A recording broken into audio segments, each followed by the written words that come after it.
Hello students, Ashwani GS classes में आप लोगों का बहुत बहुत स्वागत है। मैं दीपशिखा द्विवेदी आज हिंदी की क्लास आपके आपका होने जा रहा है। हिंदी में जो हम अलंकार टॉपिक को लेके पढ़ रहे थे, उसके एक फर्स्ट स्टेप को हमने कह सकते हैं कि हमने एक अलंकार पढ़ लिया था। उसके एक टाइप को शब्दालंकार के अंदर जो आते हैं तीन अलंकार, कौन कौन से? अनुप्रास, यमक और श्लेष अलंकार। शब्दालंकार के तीन मुख्य पार्ट्स कह सकते हैं। तो इन तीन प्रमुख पार्ट्स में से हम एक को पढ़ लिए थे, अनुप्रास अलंकार को। और इससे पहले पूरे अच्छे से डिटेल में मैंने अलंकार क्या होता है, उसके कितने भेद होते हैं, भेदों के कितने भेद होते हैं, इन सभी के बारे में हमने पूरे अच्छे तरीके से पढ़ा था। तो एक बार उसे हम रिवीजन, थोड़ा सा शॉर्ट रिवीजन करेंगे। उसके बाद हम नए टॉपिक अपना यमक अलंकार की ओर पढ़ेंगे। तो हम कल पढ़े थे कि अलंकार किसे कहते हैं। अलंकार मतलब होता है गहना, होता है आभूषण, होता है भूषण, होता है जो मतलब सौंदर्य में आपकी वृद्धि करे, जो सुंदरता में चार चांद लगाए, जो अपनी सुंदरता में वृद्धि करे, उसे हम अलंकार कहते हैं। तो यहाँ हमारा मतलब गहनों से है, काव्य के गहनों से है। हमारा ये जो अभी दैनिक जीवन में प्रयोग होने वाले गहनों से नहीं है। यहाँ हमारा मतलब, हमारा यहाँ उस तरीके से वैसे आभूषण से मतलब है जो हमारे काव्य में चार चांद लगा दे, काव्य को सुंदरता प्रदान करे, कविता को सुंदरता प्रदान करने के लिए, उसे सजाने के लिए, उसे एट्रैक्टिव बनाने के लिए, उसे ऐसा बनाए, इस तरीके से लिखा जाए कि पढ़ने वाले को आनंद आए। तो ऐसा बनाने के लिए हम किसका प्रयोग करते हैं? अलंकार का प्रयोग करते हैं। तो यही हम पढ़ रहे थे कि अलंकार के दो पार्ट्स में हम अलंकार को बांटते हैं। तो या फिर हम अर्थ के माध्यम से काव्य को सजा सकते हैं, या फिर हम शब्द के माध्यम से काव्य को सजा सकते हैं। तो शब्द के माध्यम से काव्य को कैसे को सजाने के लिए हमारे पास तीन औजार होते हैं, तीन ऑर्नामेंट कह सकते हैं, तीन अलंकार होते हैं, अनुप्रास अलंकार, यमक अलंकार और श्लेष अलंकार। तो यह अनुप्रास अलंकार में हम एकदम एक लाइन में आपको बताना चाहते हैं कि अनुप्रास अलंकार में एक ही प्रकार के वर्णों की पुनरावृत्ति होती है। एक से अधिक बार जब एक ही प्रकार के वर्ण आए तो वो अनुप्रास अलंकार हो जाते हैं। उनके पहचानने का एक ही ट्रिक है कि एक ही तरह के वर्ण मतलब अक्षर, एक ही तरह के अक्षर बार बार आए, ठीक है, बार बार रिपीट हो, तो उसे हम अनुप्रास अलंकार कह देंगे। अब देखिए यमक अलंकार क्या कहता है। तो आज का हमारा फ्रेश टॉपिक, एकदम नया नवेला टॉपिक होगा यमक अलंकार, और इसके बारे में जितना हो सके हमें पढ़ने के लिए हम पढ़ेंगे। तो चलिए बच्चों, आज का टॉपिक स्टार्ट करने से पहले मैं आप लोगों से एक विनती कह लीजिए, एक विनती करती हूँ कि प्लीज़ अगर वीडियो आपको अच्छा लगता है तो प्लीज़ वीडियो को लाइक शेयर सब्सक्राइब करें, बेल आइकन को पुश कर दें ताकि आने वाली वीडियो का आपको नोटिफिकेशन मिलता रहे। तो इस तरह से हम आज अपने अलंकार के सेकेंड पार्ट को लेकर हम आज पूरी जितना हो सके विस्तृत चर्चा करेंगे इसको समझने में। अब देखिए, जहाँ अनुप्रास अलंकार, यमक और श्लेष अलंकार की बात है, तो अनुप्रास अलंकार का तो अपना अपना अलग ही टेस्ट है, ये थोड़ा अलग हो जाता है। लेकिन बच्चों को कहाँ प्रॉब्लम होती है, मुसीबत कहाँ होती है, कन्फ्यूज़न कहाँ होता है, तो यमक और श्लेष के बीच में। अब यमक और श्लेष को मैं चाहती तो आज एक क्लास से पढ़ा के ख़त्म कर देती, लेकिन मैं ऐसा नहीं करूँगी क्योंकि ये दोनों में सिमिलैरिटी ज़्यादा है, ये दोनों में एक ही जैसे ज़्यादा है। थोड़ा अलग अलग करके इसे समझना बहुत ज़रूरी है, नहीं तो कन्फ्यूज़न हो जाता है यमक और श्लेष में। तो इसलिए आज हम बस यमक अलंकार को पढ़ेंगे। अब ऐसा पढ़ेंगे कि फिर हमें पढ़ने की आवश्यकता नहीं ही पड़े, हम उसे पहचान ले जाएं। एग्ज़ाम में यहाँ से क्वेश्चन आने ही आने हैं, चाहे हिंदी के क्वेश्चन आते हैं, अलंकार के क्वेश्चन काव्य से आने के लिए वो कोई नहीं रोकेगा, एक दो क्वेश्चन तो ज़रूर यहाँ से बनने ही बनने हैं। तो देखिए, यमक अलंकार का पहले हम परिभाषा देखेंगे, इसके हम उदाहरण के माध्यम से इसके टेस्ट को समझेंगे, इसके नेचर को समझेंगे कि ये किस प्रकार का नेचर लिए हुए है, इसको पहचान हम कैसे सकते हैं। तो देखिए, परिभाषा आपकी स्क्रीन पे है। ये क्या कहता है? एक ही शब्द दो या दो से अधिक बार आए। फिर से सुनेंगे आराम से। जब एक ही शब्द दो या दो से अधिक बार आए और हर बार अपना अर्थ अलग अलग प्रकार से लेके अर्थ में हर बार विभिन्नताएं हों, वहाँ यमक अलंकार हो जाता है। देखिए, जैसे मैं कहने का मतलब है कि एक ही बार, जैसे आप पढ़ने जाते हैं अपने क्लास में, तो आप ही हमेशा जाते हैं, लेकिन हर दिन का एक ही कपड़ा पहन के जाते हैं नहीं, अलग अलग ड्रेस में जाते हैं, ठीक है। अलग अलग ड्रेस में जाते हैं, तो वही यमक अलंकार हो गया कि हर बार एक ही वाक्य, एक ही शब्द बार बार यूज होगा, एक ही इंसान बार बार कोचिंग जाएगा। आप एक ही है ना, आप रोज़ कोचिंग जा रहे हैं, लेकिन आपका ड्रेस अलग अलग होगा।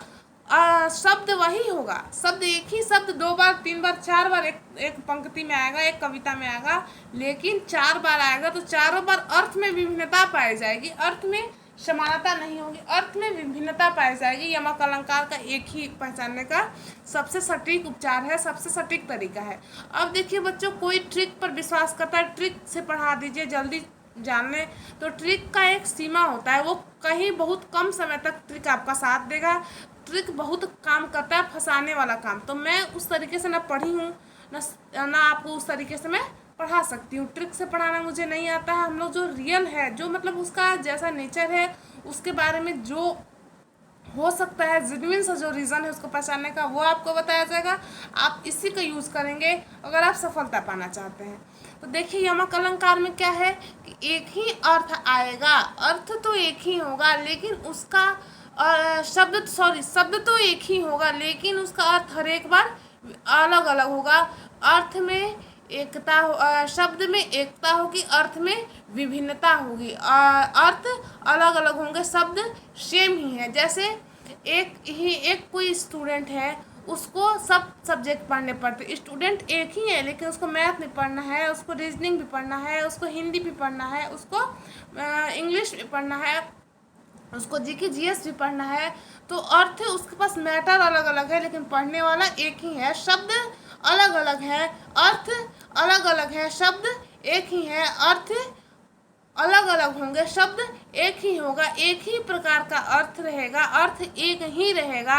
हर एक बार उसका मिस्टेक हो गया, शब्द एक ही रहेगा, ठीक है, शब्द एक ही रहेगा, लेकिन हर एक बार उसका अर्थ बदल जाएगा। शब्द एक ही रहेगा, लेकिन अर्थ में ऐसा परिवर्तन होगा, अर्थ में आपको विभिन्नता देखने को मिलेगी। सीधा सरल शब्द में बता दिया गया है आपको।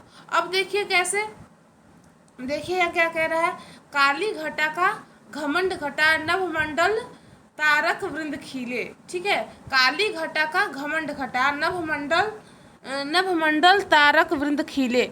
मतलब जब काली घटा, आपको कहने का मतलब है काली घटा मतलब काले बादल का, काली घटा, घटा मतलब यहाँ बादल हो गया। दूसरी बार जो घटा आया उसका मतलब क्या होगा, घटा मतलब कम होना, एक घटा मतलब बादल होता है, एक घटा मतलब कम होना है। तो शब्द में देख लीजिए एक ही है, शब्द में एकता है, शब्द में समरूपता है कह सकते हैं, लेकिन अर्थ में, अर्थ इसका दोनों बार अलग अलग है। यहाँ काली घटा का मतलब है काला बादल, और यहाँ घमंड घटा मतलब घमंड उसका लूज हो गया, घमंड कम हो गया जब नभ में धूप खिल गया। ठीक है, जब नभ मतलब आकाश में धूप आ गया तो काली घटा का घमंड घट गया।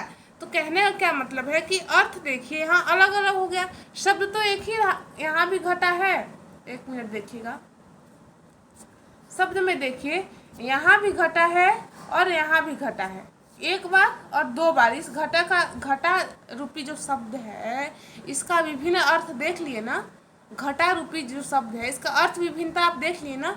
यहाँ भी घटा ही शब्द का यूज़ हुआ, यहाँ भी घटा शब्द का यूज़ हुआ, लेकिन यहाँ घटा का मतलब बादल हो गया। यहाँ दूसरी बार जो घटा है इसका मतलब क्या हो गया, घटा मतलब कम होना हो गया।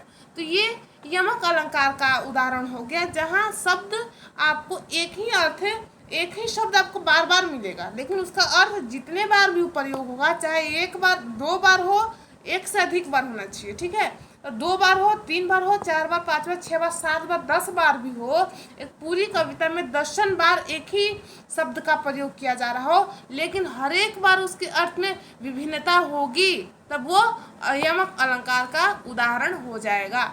अब इसका दूसरा उदाहरण देखेंगे। ये तो हमारा फर्स्ट उदाहरण हो गया, काली घटा का घमंड घटा। ठीक है, काली घटा का घमंड घटा, एक बार काली घटा का मतलब हो गया बादल से, घमंड घटा मतलब घमंड उसका लूज हो गया, घमंड उसका डाउन हो गया, घमंड उसका कम हो गया जब नभ में आकाश में बादल सूर्य का रोशनी फैल गया। ठीक है, दूसरा है कनक कनकते सौगुनी मादकता अधिकाय, वा खाए बौराए जग या पाए बौराए। ठीक है, कनक कनकती सौगुनी मादकता अधिकाय, वा खाए बौराए जग या खाए बौराए। देखिए कनक और कनक, यहाँ अगर एक देखिए कनक का अर्थ कैसे होगा, कनक कनकते सौगुनी मादकता अधिकायो। देखिए जब जिसके पास कनक, एक बार कनक का मतलब है सोने से, मेरा मतलब है कि अगर एक बार किसी के पास सोना ज़्यादा आ जाता है, धन ज़्यादा हो जाता है, सोने का मतलब क्या है कि धन उसके पास ज़्यादा है, तो वो इंसान जो होता है ये घमंड में चूर हो जाता है, वो बौरा जाता है, उसको कह सकते हैं वो घमंड में पागल हो जाता है, घमंड में चूर हो जाता है। ठीक उसी प्रकार से जैसे धतूरा का नशा करके, एक कनक मतलब धतूरा होता है, उसका नशा करके आदमी पागल हो जाता है, बौरा जाता है जो ज़्यादा धतूरा खा लेता है। तो ये कहने का मेरा अर्थ है कि कनक कनकते सौगुनी, मतलब जिसके पास कनक, एक बार कनक मतलब सोना, जिसके पास सोना और जो जो सोना जो ज़्यादा रख लेता है, और दूसरा बात कहा जा रहा है कि जो धतूरा का सेवन ज़्यादा कर लेता है उसकी मादकता अधिकाय, मतलब मादकता क्या है कि उसकी जब प्रवृत्ति जब है, आप ज़्यादा ही उसका यूज़ कर लेंगे, आपके पास ज़्यादा सोना हो जाएगा तो आपकी प्रवृत्ति कैसे हो जाएगी, या खाए बौराए जग। जैसे एक बार धतूरा को इसको खा के जग बौरा जाता है, और इस जो कनक को लेकर जग या खाए बौराए जग या पाए बौराए, और कनक को पा के बौरा जाता है। जिस प्रकार धतूरा को खा के जग बौराता है, जग मतलब दुनिया मतलब लोग, तो जिस प्रकार धतूरा को लोग खा के बौरा जाते हैं, उसी प्रकार सोना को पा के बौरा जाते हैं। मेरा कहने का एकमात्र अर्थ है, यहाँ देखिए कनक का 2 बार प्रयोग हुआ, एक कनक का अर्थ हो गया धतूरा, एक कनक का अर्थ हो गया सोना। तो यही होता है यमक अलंकार की खासियत। आपको एक वर्ड 2-3 बार, इस 1 लाइन 2 लाइन 3 लाइन अगर आपको एग्जाम में दिया जाए तो उस 3 लाइन में आपको एक से अधिक बार एक वर्ड जो रिपीट किया हुआ। देखिए अनुप्रास अलंकार में वर्णों का पुनरावृत्ति होता है, यहाँ शब्दों का पुनरावृत्ति होता है। ठीक है, अनुप्रास में वर्णों का पुनरावृत्ति होता है, एक अक्षर का पुनरावृत्ति होती है, यहाँ पूरी की पूरी शब्द की पुनरावृत्ति होती है, और हर एक बार उसका अर्थ अलग अलग रहता है। ठीक है, हर एक बार उसका अर्थ अलग अलग रहता है, तो वो क्या हो जाएगा, यमक अलंकार हो जाएगा। एकदम आपको समझ में आ गया होगा, मुझे जहाँ तक की उम्मीद है। अब देखिए एक और यमक अलंकार की मैं आपको बता दूं, यमक अलंकार का एक और उदाहरण बता दूं कि 3 बेर खाती थी 3 बेर खाने लगी। ठीक है, 3 बेर खाती थी 3 बेर खाने लगी। अब देखिए 3 बेर खाती थी, मतलब 3 बेर मतलब ऐसा होता है ना, 1 बेर 2 बेर 3 बेर, ऐसा मतलब एक हमारे जो हिंदू कल्चर, हमारा सभ्यता जो है, इसमें बेर कहा जाता है, मतलब एक क्या कह सकते हैं उसको, एक बेर मतलब नाश्ता, दोपहर, शाम, जो एक किसी के बारे में कहा जा रहा है कि 3 बार, जो बेर मतलब बार कह सकते हैं, 3 बार जो खाती थी, 3 बेर खाती थी, मतलब जो 3 बार खाती थी वो 3 बेर खाने लगी, मतलब बेरी मतलब बैर, जो 3 बार जो खाना खाया करता था। किसी के बारे में आपको बताया जा रहा है, ये सोच लीजिए कि कविता में बताया जा रहा है कि कोई एक ऐसा इंसान है जो 3 बार खाना खाता था, सुबह दोपहर शाम, सुबह में नाश्ता करता था, शाम में नाश्ता करता था, दोपहर में खाना खाता था, रात में खाना खाता था। जो 3 बार खाता था वो 3 बेर खाने लगी, मतलब 3 बार जो भोजन करता था वो इंसान 3 बेर खाने लगी। बेर मतलब बैर, वेरी ब्लैकबेरी जिसे कह सकते हैं आप। वो 3 मतलब संख्या, एक बार आपको 3 संख्या कहा जा रहा है, किसी फल का संख्या, बेर का संख्या बताया जा रहा है, और यहाँ पहर बताया जा रहा है। 3 बार मतलब 3 पहर खाती थी, सुबह दोपहर जो शाम खाती थी वो 3 बेर खाने लगी थी। यहाँ 2 बार बेर का यूज़ किया गया, एक बार संख्या रूपी बेर, मतलब बेर का संख्या 1 2 3। ठीक है, 3 बेर गिन के खाने लगी, जो 3 बार खाना खाती थी, जो 3 बार खाती थी 3 बेर खाने लगी। ठीक है, अब आप लोग समझ गए होंगे, मुझे जहाँ तक की उम्मीद है। तो आज के सेशन को हम यहीं एंड करते हैं बच्चों, नेक्स्ट क्लास में मिलेंगे हम। यमक अलंकार को समाप्त कर लिए, अनुप्रास अलंकार को समाप्त करिए, तो नेक्स्ट क्लास हमारा आएगा श्लेष अलंकार का। आज के लिए इतना ही, नमस्कार, जय हिंद। नेक्स्ट क्लास में फिर मिलेंगे, तब तक के लिए बाय बाय।